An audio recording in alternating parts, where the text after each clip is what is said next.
I thought Thanksgiving was the one day no family could ruin, but I was wrong. I had been awake since 5 o'clock that morning, the same way I had every Thanksgiving for more than 40 years. The turkey had been slowly roasting in the oven since sunrise, filling my little white farmhouse outside Columbus, Ohio, with the familiar smell of sage, butter, and rosemary. 2 pumpkin pies cooled on the kitchen counter beside my homemade pecan pie, while fresh dinner rolls rested beneath a clean linen towel embroidered by my late husband, Thomas, decades ago. At 69 years old, traditions mattered more to me than expensive gifts or fancy vacations. They were the threads that kept a family stitched together after life had taken so much away. Ever since Thomas passed 3 years earlier, I had worked even harder to keep those traditions alive. I wanted my son Daniel to remember the warmth of the home he grew up in, and I wanted my grandchildren to know that Thanksgiving wasn't just another Thursday. It was a day to slow down, share a meal, tell old stories, forgive little mistakes, and remember how lucky we were to have each other.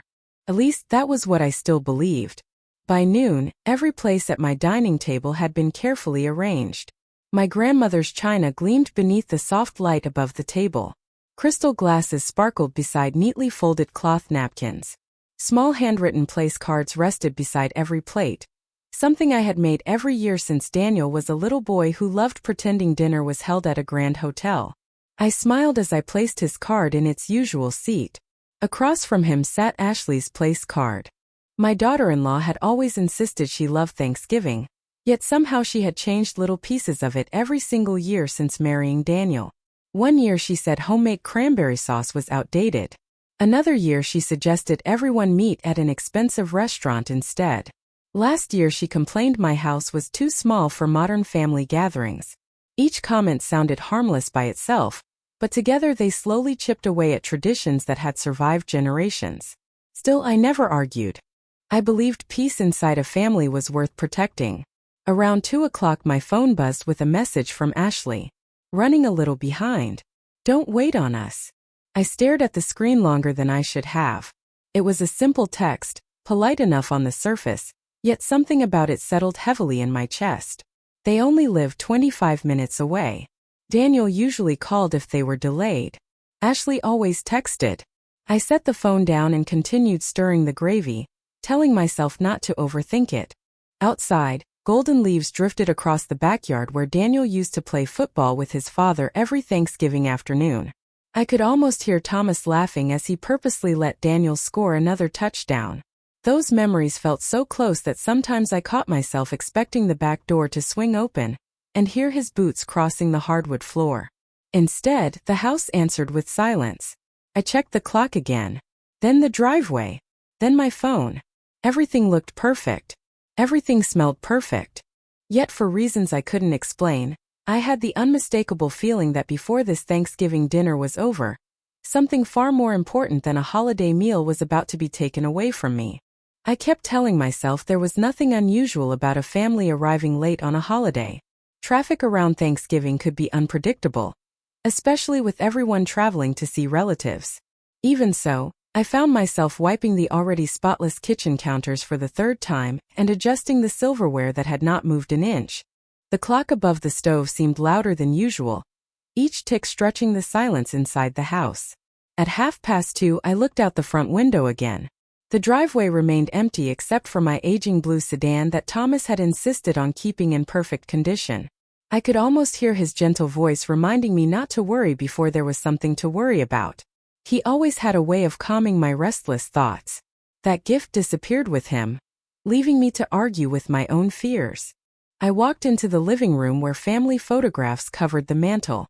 There was Daniel at 8 years old, proudly holding the first pumpkin pie he had ever helped me bake.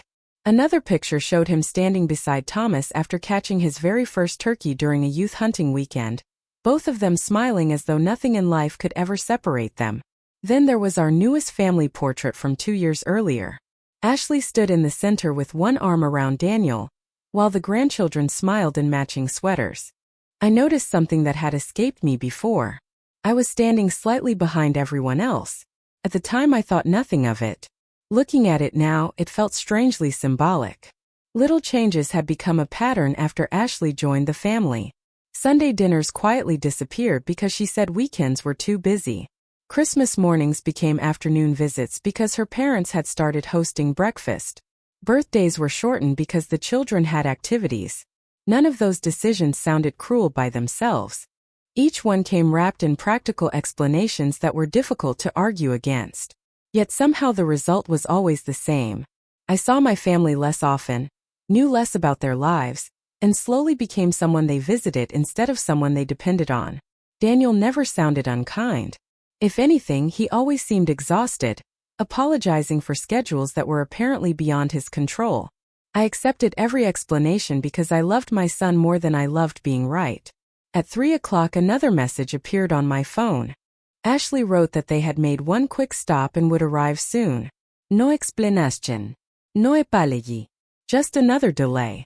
I typed a response telling them to drive safely before deleting it and simply writing, "Take your time." My fingers hesitated over the screen. I wondered if anyone else in the family realized how carefully older people measured time. A single holiday was never just one holiday when you reached my age. Every Thanksgiving felt precious because none of us could promise there would always be another one.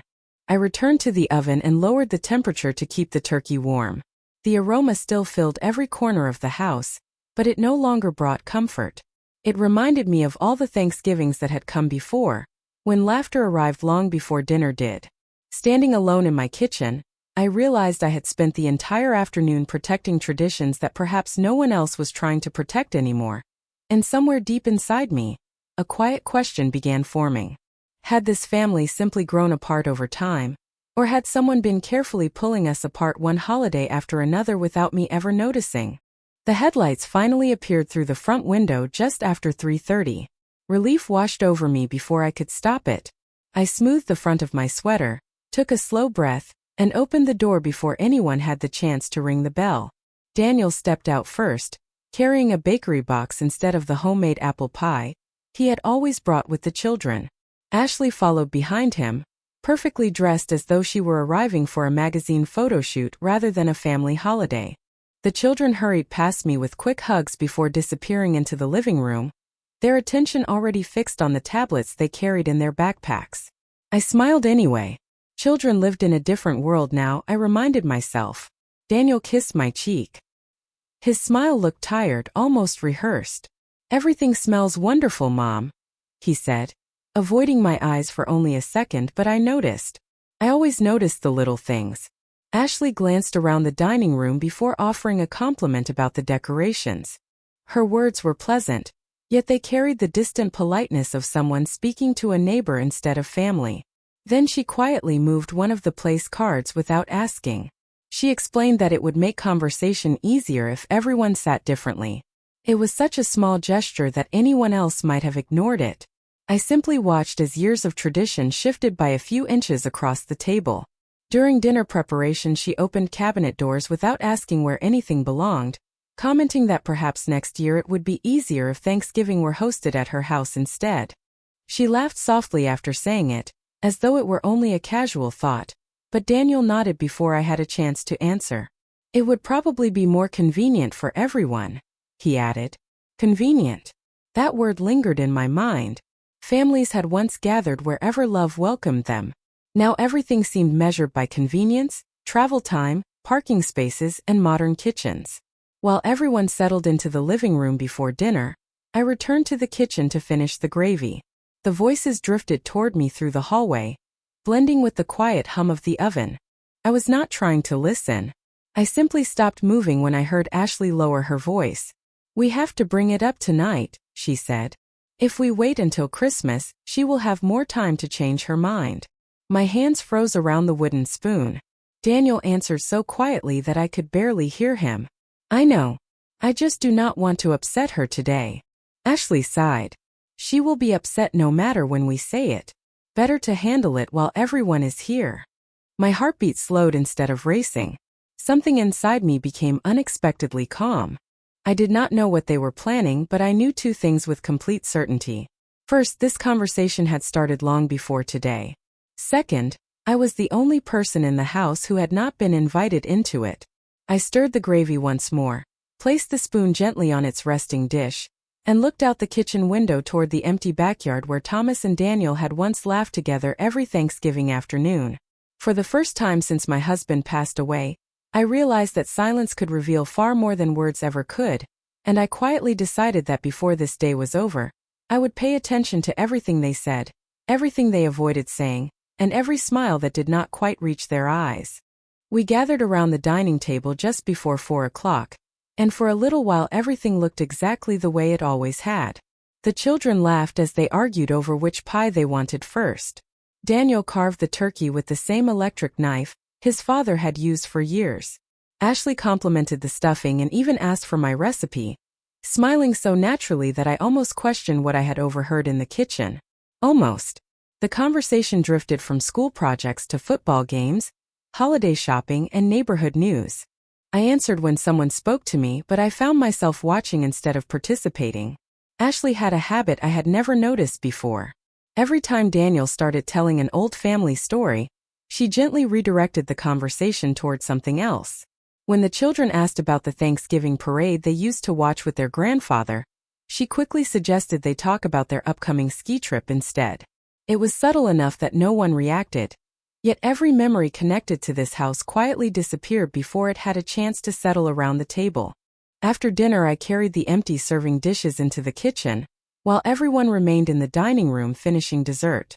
I expected the grandchildren to follow me the way they used to, asking if they could lick the whipped cream bowl or sneak another cookie before bedtime. They stayed where they were. I smiled to myself, realizing children eventually outgrew little traditions. That was natural. What troubled me was watching adults outgrow gratitude. As I rinsed the china, I remembered another Thanksgiving nearly 20 years earlier. Daniel had been in his first apartment with barely enough money to buy groceries. Thomas and I quietly paid 3 months of his rent without ever mentioning it again. Years later, when Daniel wanted to start his own business, we refinanced our home to help him qualify for his first small business loan. We never asked to be repaid because parents rarely keep score. We simply hoped our sacrifices would become the foundation beneath our children's future. Looking back now, I realized I had mistaken silence for appreciation. Perhaps I had protected Daniel from so many hardships that he no longer recognized what they had cost. The sound of chairs sliding across the hardwood floor pulled me back to the present. Ashley's voice floated toward the kitchen once again, calm and confident. "This is probably the best time," she said softly. Daniel answered with a long sigh instead of words. My heart remained surprisingly steady. Whatever conversation they had planned was no longer an unexpected storm. It was a storm I had seen gathering on the horizon all afternoon.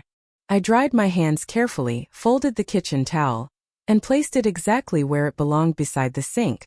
Then I glanced at the framed photograph resting near the window.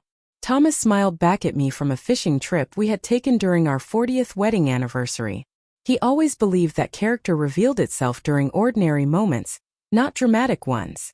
Standing alone in that quiet kitchen, I finally understood what he meant. No one had raised their voice. No one had been openly disrespectful. Yet somewhere between polite smiles, careful timing, and unfinished conversations, the truth had already entered my home. Whatever Ashley intended to say next, I knew one thing with complete certainty. I would listen carefully before I spoke, because sometimes the strongest position a person can hold is the one they reach through patience rather than emotion. When I returned to the dining room, everyone had settled back into comfortable conversation, but I could feel an invisible tension beneath the cheerful voices. Ashley looked toward Daniel, and he gave the smallest nod before setting his coffee cup on the table. He cleared his throat twice, just as he had done as a little boy whenever he was nervous about admitting he had broken something. For a brief moment, I almost smiled at the familiar habit. Then I realized this time whatever had been broken could not be repaired with glue and patience. "Mom," Daniel began gently, "Ashley and I have been thinking about your future." Those words settled over the room like an unexpected winter frost. My future. Not our family. Not the holiday. My future. Ashley leaned forward with her hands folded neatly together. "We only want what is best for you," she said with a warm smile that seemed carefully practiced. "Maintaining this house by yourself must be exhausting. It is a beautiful place, but it is far too much work for one person." I remained silent, waiting. Thomas had often reminded me that people usually revealed their true intentions if you allowed them enough time to keep talking. Ashley continued without interruption. She explained how many wonderful retirement communities offered social activities, prepared meals, and maintenance-free living. She described friendly neighbors, fitness classes, and organized outings as though she were reading from a travel brochure. Every sentence sounded thoughtful. Every suggestion sounded reasonable. Yet something important was missing. No one had asked whether I wanted any of it. Daniel finally looked directly at me. If you sold this house while the market is still strong, you could move somewhere smaller and have money left over to enjoy yourself. I studied my son's face. He genuinely believed he was being compassionate. That realization hurt more than anger would have. Before I answered, my granddaughter Emily quietly reached for my hand beneath the table. She was only 11 years old, but her small fingers squeezed mine with a tenderness that almost brought tears to my eyes. She whispered so softly that only I could hear, "Grandma, I like your house." I squeezed her hand back and smiled. Children often understood love far better than adults gave them credit for. Ashley noticed the exchange and quickly redirected Emily by asking her to help clear dessert plates. The moment passed, but not before I saw the disappointment in my granddaughter's eyes. I folded my napkin neatly beside my plate before speaking. "This house has been my home for more than 40 years, I said calmly. "Every room holds a memory that cannot be packed into moving boxes." Ashley answered almost immediately, "Memories stay with people, not buildings." It was a polished response, one she had likely considered long before today. I nodded slowly as though I were reflecting on her words. In truth, I was reflecting on something else entirely. Every suggestion they had made pointed toward one destination, and none of it had been spontaneous. They had arrived with a plan, agreed on their roles, and chosen Thanksgiving as the moment to present it. I did not argue. I did not defend myself. Instead, I simply thanked them for caring about me, and told them I would need time before making any important decisions. Ashley's shoulders relaxed ever so slightly. Daniel looked relieved. They believed the difficult part of the evening was over. As I watched them exchange a quiet glance across the table, I realized they mistook my patience for agreement, and that misunderstanding would soon become the greatest advantage I had. They stayed for another hour after that conversation, talking about ordinary things as though nothing important had happened. The grandchildren laughed while playing a board game in the living room. Daniel helped carry empty serving dishes into the kitchen, thanking me once again for the wonderful meal. Ashley complimented the pies before carefully wrapping several slices to take home. Anyone looking through the front window would have seen a picture-perfect American family celebrating Thanksgiving together. Only I knew how different everything felt beneath the surface. As I stood beside the sink washing the last of the china, I noticed Ashley walking slowly through the dining room. Her eyes lingered on the antique grandfather clock Thomas had restored by hand. She paused beside the walnut china cabinet that had belonged to my parents, then glanced toward the staircase leading to the second floor. She was not admiring the house. She was measuring it. I recognized that look because Thomas had worn the same thoughtful expression whenever he planned a renovation. The difference was that he had always imagined what he could build for our family. Ashley seemed to be imagining what she could change after I was gone. When everyone gathered near the front door to leave, Daniel hugged me a little longer than usual. "Think about what we talked about, Mom," he said quietly. "We only want you to be comfortable." I smiled and kissed his cheek. "I will think carefully," I answered honestly. I intended to think much more carefully than either of them expected. Ashley embraced me next. Her perfume carried the faint scent of vanilla, and her smile never faded. "Do not wait too long," she said gently. "The housing market changes quickly." I nodded without offering another opinion. She seemed pleased by my calm response, as though my silence confirmed that I had accepted their advice. After their vehicles disappeared down the road, the house became wonderfully quiet again. I locked the front door, turned off the porch light, and slowly walked back into the dining room. Half-empty coffee cups still rested on the table beside folded napkins and scattered pie crumbs. The room looked exactly as it had after countless family gatherings through the years, yet something fundamental had changed. I picked up Thomas's favorite coffee mug and held it for a moment before placing it in the sink. Then I sat alone in his chair at the head of the table. My eyes drifted toward the hallway where an old oak desk stood beneath the staircase. Inside its top drawer rested a leather folder containing documents Thomas had organized before his passing. He had always insisted that every important paper remain updated and easy to find because, as he often said, peace of mind came from preparation rather than luck. Until that evening I had never felt the need to open that folder. Now I understood why he had been so careful. I stood, walked to the desk, and gently pulled open the drawer. My fingers rested on the worn leather cover without lifting it. I was no longer searching for reassurance. I was searching for clarity. Whatever decisions came next would not be driven by fear or resentment. They would be guided by truth. As the old grandfather clock struck 7, its familiar chime echoed through the empty house, and for the first time that entire day I felt something stronger than sadness. I felt quietly determined to learn exactly why the people I loved seemed so eager to decide my future before asking what I wanted for it. The leather folder was exactly where Thomas had always kept it, untouched since the afternoon we returned from the attorney's office after updating our estate plan several years before he passed away. I carried it to the dining table and opened it slowly, almost expecting to hear his familiar voice explaining once again why every document had its place. Inside were neatly labeled folders, property records, insurance policies, bank information, and a handwritten letter resting on top in his careful script. My name alone appeared on the envelope. I smiled sadly before setting it aside. That letter deserved to be read with a peaceful heart, not one clouded by questions. Instead, I focused on the documents beneath it. Everything was organized with remarkable precision. The house remained entirely in my name, just as Thomas had promised. There were no unexpected transfers, no hidden signatures, and no surprises waiting between the pages. I felt relieved, but only for a moment. The papers answered one question while creating another.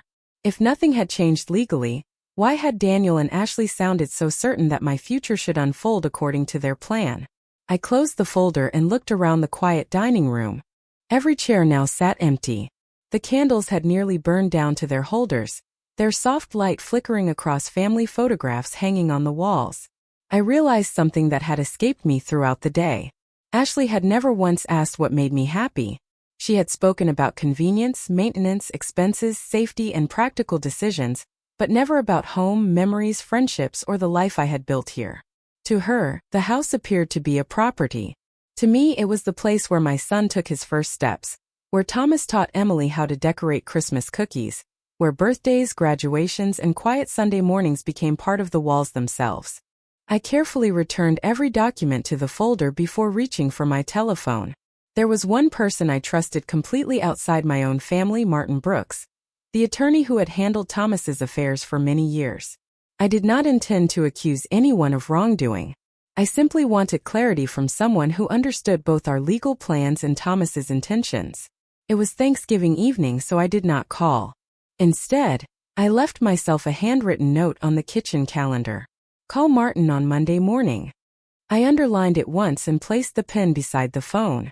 As I prepared the house for bed, I turned off lights one room at a time, pausing briefly in the living room where the grandchildren had laughed only hours earlier. Their joy reminded me that this story was not only about disappointment.